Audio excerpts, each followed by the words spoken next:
12 publishers said no to her. They told her she'd never make it.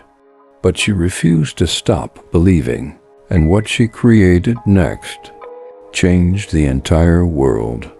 This is Joanne, but the world would come to know her as J.K. Rowling. At 25, her life was falling apart. Her mother had just passed away. Her marriage had crumbled, and she was alone with a baby daughter. No job, no money, no hope. She was officially classified as living in poverty. But inside her mind, a story was brewing. Years earlier, on a delayed train, an idea had struck her. A boy, an orphan, a wizard who didn't know his power. She saw it all, the castle, the magic, the adventure. For years she carried this story in her heart, and now, broken, it was all she had left. So she made a decision.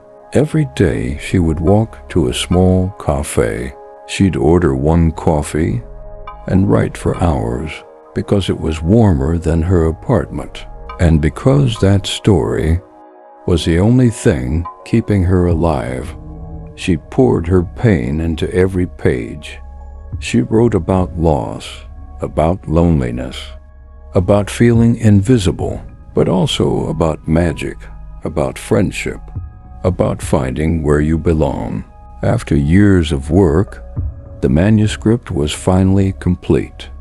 She sent it to publishers and waited. The first rejection came, not suitable for publication.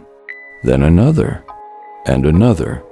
One publisher told her, children's books don't sell. Another said, too long for young readers. By the 12th rejection, most people would have given up. Her friends told her to move on. Get a real job. Stop wasting time on a fantasy.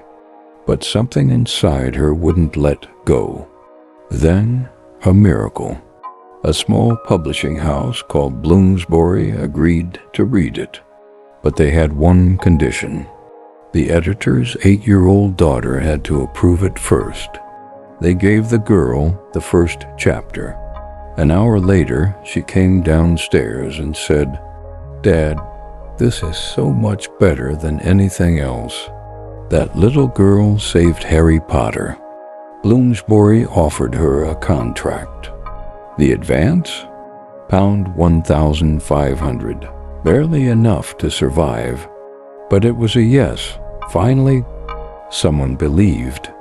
The book was published in 1997. Only 500 copies were printed. No one expected anything. But then, children started reading it, and they couldn't put it down. They told their friends. Their friends told their parents. Word spread like wildfire.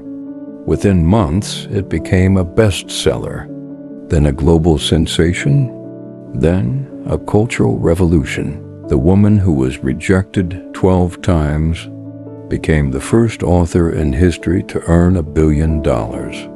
But here's what matters most. It's not the money. It's not the fame. It's what she proved. That rejection is not the end of your story. It's just one chapter.